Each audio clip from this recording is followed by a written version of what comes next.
Jadi berbicara menurut akalnya. Orang Baduy dibir sipa dibirit, cuman tenda begini aja nih ya, tahan panas kayak apa. Kita keluar dari mobil bikin cooler ya, habis jalan jauh kan dingin di mobil. Anda keluar paling 10 meter ke sumur itu, waduh malas betul ibaratnya tuh. Saking kalau orang Baduy, ini cerita Baduy, santai. Memangnya hidupnya kayak begitu. Kalau musim panas panas, kalau musim dingin dingin. Ya.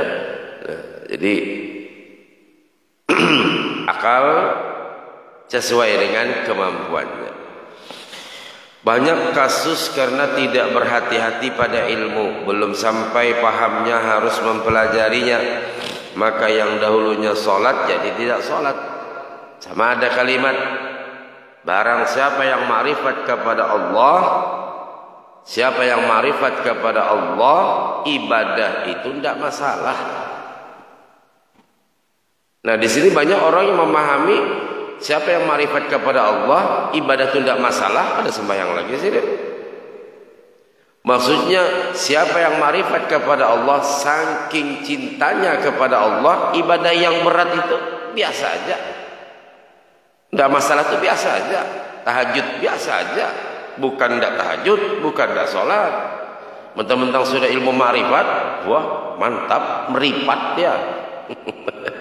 Sembahyang enggak. Nah jadi orang yang ma'rifat kepada Allah bukan meninggalkan, malah tambah cinta dia. Contoh begini, kita kenal dengan Abdullah tadi umpama, cuman kena kenal begitu aja, berarti cuman ma'rifat. Tapi ketika kita hakul ma'rifah, tambah sayang kita kepada Abdullah, tambah cinta kita. Kenapa? Aku tahu persis siapa Abdullah ini. Orangnya bagus, akhlaknya mulia, sifat kasih sayang. Sama kita kepada Allah. Kalau sudah kita ma'rifat kepada Allah, Allah kasih sayang, Allah macam-macam, udah tambah cinta seharusnya kepada Allah. Bukan malah hendak sholat, bukan malah hendak puasa, kan aneh. Makanya ujar Abu Hasan Asyadzili, man arafa Allah khafa minhu. Barang siapa yang mengaku ma'rifat kepada Allah, tambah takut dia kepada Allah. Ya, banyak orang yang salah memaham. Kenapa salah memaham? Mulai gurunya salah memaham. Gurunya aja salah paham dah. Sudah ma'rifat, sudah tajalli zat sifat asma af'al dalam diri, lalu diri adalah hakikatnya Allah. Oh mantap deh kamu. Bila sudah Allah Ta'ala habis berdiri, Allah berduduk, Allah berabah, Allah apalagi menyembah Allah aja sini. Nah ya sudah kedua sama Allah Ta'ala, nah, akhirnya agak sempat aja selesai. Ini namanya ilmu yang gagal faham ya. Dan banyak itu, banyak pengikutnya, banyak betul. Nah jadi harus memahami dengan yang dahulunya puasa jadi nggak puasa, tetapi karena pahamnya belum bisa mencerna akhirnya keliru. Padahal tidak ada ilmu yang menggugurkan sholat. Tidak ada ilmu setinggi-tinggi ilmu sampai ilmu para nabi dan rasul aja sembahyang.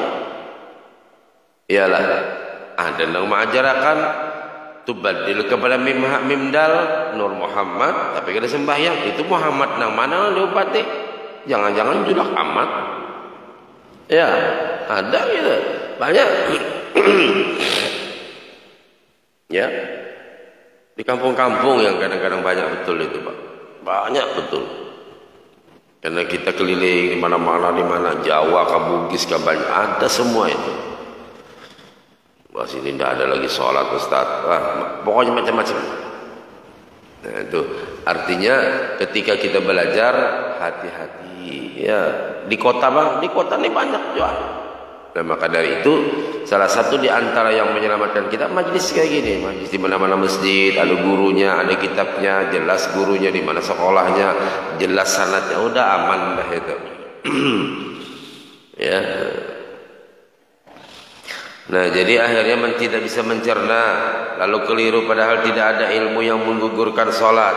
Yang ada hanya diperintahkan menghilangkan keakuan sholat. Itu ada ilmunya.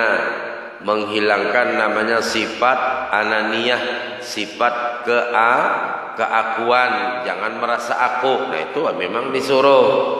Jadi supaya kita tidak mengakui ibadah itu. Maksud tidak mengakui bahwa itu adalah karunia Allah. Kita bisa bersedekah, karunia Allah. Jangan aku yang bersedekah. Ya, rezekinya siapa yang memberi? Allah. Duit ke apakah? Lalu kita sedekahkan. Siapa yang menggerakkan hati kita bisa bersedekah? Allah. Siapa yang memberi pahalanya? Allah. Lah akhirnya semuanya minnatullah, adalah karunia Allah. Nah, cara kita menghilangkan sifat keakuan bersedekah seperti itu. Ini rezeki bukan aku. Ini yang menggerakkan aku bisa bersedekah bukan aku, yang memasukkan tadi bukan aku. Pada hakikatnya memang syariatnya aku, cuman pada hakikatnya biqudratillah, ya, karunia Allah. Nah, itu namanya cara kita menghilangkan keakuan, khususnya di sedekah, sembahyang dan lain-lain. Ilmu yang perlu dipelajari adalah ilmu yang membuat kita takwa kepada Allah. Saya ulang, ilmu yang kita tuntut siang malam, dituntut itu maksudnya kita cari adalah ilmu yang membuat kita takwa kepada Allah, bukan ilmu yang membuat memperenteng syariat atau meringankan syariat. Kalau seandainya ada ajaran yang kayak begitu, seakan-akan dengan ilmu itu tidak ada lagi syariat. Yang ada sembahyang, ada bersedekah apa macam tadi itu. Nah, itu seakan-akan dengan belajar itu, lalu enteng betul. Ini disebut namanya kafir zindiq. Kafir zindiq itu orangnya Islam aja, bakopiah aja. Puasa kada, kena Idul Fitri penyongsongnya ke masjid. Penyongsongnya paling duluan ke masjid. Itu namanya kafir zindiq. Di sisi manusia dia Islam, tapi di sisi Allah kafir. Hati-hati kita ya, barang-barang yang semacam ini, pekerjaan yang semacam ini banyak sekarang. Nah, jika ada yang mengerjakan seperti itu, kita haram menuntutnya. Jangan ada menuntut ilmu yang seperti tadi yang meringan-ringankan syariat. Yang kedua, warak pada ibadah. Nah, warak pada ibadah ini, orang warak dalam mengerjakan ibadah yaitu sangat hati-hati dalam melaksanakan dan menyempurnakan ibadahnya, rapi-rapi, bagus-bagus ya. Khusus ibu-ibu, kalau pian memasang mukena bujur-bujur, jangan dagu kelihatan. Sering suruh saya ingatkan, dagu itu masih aurat bunda. Jadi kalau pian ini mesti ditutup ya. Ini mana ada muka Nabi bini yang bertutup dagu. Jadi amun hendak waro, hati-hati tutup. Itu mukena nenek-nenek kita bahari ulun, mukena arwah mama masih ada bertutup sini. Bagus bujur sebetalapung bertutup pulang. Nah, dagu ini masih aurat. Sekarang coba aja mukena sekarang. Orang bahari apik namanya. Nah, mukena yang pakai tutup itu namanya mukhabbat, mukena Hadramaut. Kalau pian mukena Hadramaut, mukena ini bukan berasal dari Hadramaut. Memang dulunya dari Hadramaut. Sekarang banyak sudah produk Bangil, produk Bandung, produk Jakarta ya. Disebut namanya mukena Hadramaut. Itu bertutup, Pak. Coba ibu-ibu tanya, pasti bertutup. Dan kainnya pun enak, lembut ya, ada yang putih, ada yang macam-macam warna-warni, lembut. Lemas betul kainnya. Nah, kalau pian hati-hati, bagus bertutup, aman. Dagu pian bertutup. Satu. Yang kedua, ketika bini Tuan Guru Husin Qadri, nenek Husin Qadri ini orang alim, seangkatan dengan Guru Bangil, bersepupuan. Itu sering kemana-mana bawa cermin bunda, kemana-mana bawa cermin. Kena bila masang mukena cermin, kena memasuk akal rapi betul. rapi betul. Sebelum bau usalli itu ulun seorang melihat lagi kekanakan. Nah, sidin masuk akal. Ini kan ada rambut tak keluar lah apalah. Nah, sama dagu tadi sidin rapi betul. Itu namanya orang warak pada ibadah. Maksud warak pada ibadah menyempurnakan ibadah. Mulai bacaan, gerakan sampai dalam hal berpakaian pun juga diperhatikan. Nah, jadi menyempurnakan ibadahnya dengan menjauhkan yang diharamkan dan dimakruhkan hingga akhirnya bisa menjauhi yang kurang pantas dalam melaksanakan dan menjalankan ibadah. Nah, seperti tadi masalah mukanna bibinian ya. Nah, kalau sudah disampaikan ini terserah, yang penting lo disampaikan. Oh, asal ada pas juga silakan nanti tanya kepada guru-guru yang lain. Guru, dagu labi bibinian ini auratkah ada guru atau Habib ya?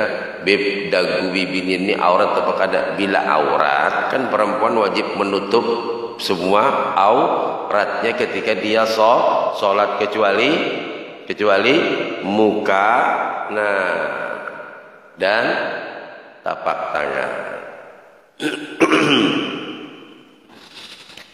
Mun hendak wara harus hati-hati bujur ya. Dan orang bahari tidak mau, maaf, mukena potongan tuh tidak mau. Orang ini kisah orang bahari, kalau orang ini kan potongan biar tidak gerah katanya. Kalau bahari kuitan-kuitan kita pasti terusan, mukena panjang itu, no, apik bujur lah.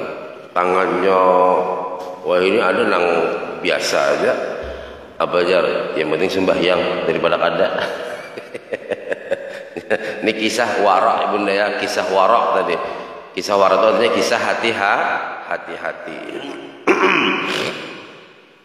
Dalam melaksanakan kewajiban ibadah salat umpamanya, sikap hati-hati dalam salat menjadikan kita berusaha untuk bisa tumak ninah, gerakan tenang. Tumak ninah itu kan berhenti sejenak. Sami'allahu liman hamidah. Allahu akbar. Tenang. Hati-hati betul, apik betul ya. Mulai posisi kaki kita bersedang, semua gerakan kok apik bujur. Ulun yang pernah ulun perhatikan salatnya guru sekumpul ya, kalau Arab memang agak gerasah gerusuh ya. Tapi Habib Umar itu apik bujur kalau dalam gerakan. Ulun senang. Makanya bila orang-orang soleh itu sembahyang kita senang melihat di sini. Wah, bagus memang. Jadi kita contoh ya, rapi, baik, mulai pakaiannya. Coba tidak. Namun pian pernah hidup sejaman guru abah guru, artinya melihat abah guru cara ibadahnya rapi bujur, mulai pakaiannya, duduknya, geraknya rapi betul. Itu namanya orang apik. Apik itu bahasa Banjar, bukan apik itu pelit ya, apik itu teliti, warak, hati-hati betul dia.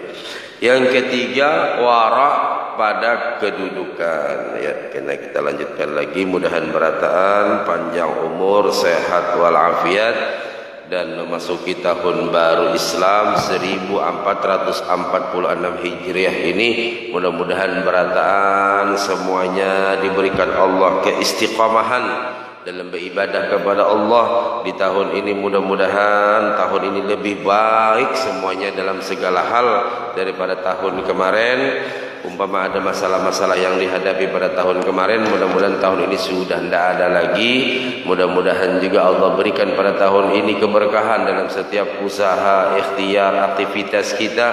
Dan mudah-mudahan tahun ini juga anak cucu kita terus berkembang dengan sebaik-baiknya dan menjadikan hal-hal yang terbaik. Mungkin ada di antara anak kita belum mendapat gawian apa macam, mudahan dia dapat pekerjaan yang bagus. Mungkin di antara anak keluarga kita ada yang belum dapat jodoh, mudahan dia dapat jodoh yang baik. dan mudah-mudahan kita sekeluargaan selamat dunia akhirat. Allah angkat penyakit-penyakit yang berada di tubuh kita sehingga kita kuat dalam beribadah kepada Allah Subhanahu wa taala. Dan umpama ada keluarga kita yang lagi sakit, mudah-mudahan disembuhkan Allah Subhanahu wa taala syifaan ajilan kamilan la yughadiru saqama bi barakatil Fatihah. Ar-Rahmanir-Rahim Maliki yaumiddin. Shiratal mustaqim.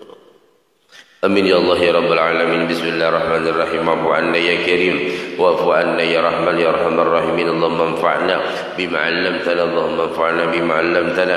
Allahumma anfa'na bima 'allamtana wa 'allimna ma yanfa'una. Rabbi faqihna fid din wa 'allimna rushda. Rabbi zidna 'ilman nafi'a wa rzuqna fahma. Rabbana iftah bainana wa baina qaumina bil haqqi wa anta khairul fatihin. Rabbana atmim lana nurana waghfir lana innaka 'ala kulli syai'in qadir. Bijahi طه الرسول جد ربنا بالقبول بجاه طه الرسول أتمم لنا من كل سول ربنا آتنا في الدنيا حسنة وفي الآخرة حسنة وقنا عذاب النار صلى الله على سيدنا محمد وعلى آله وصحبه وبارك وسلم والحمد لله رب العالمين تقبل الله منكم. Assalamualaikum warahmatullahi wabarakatuh.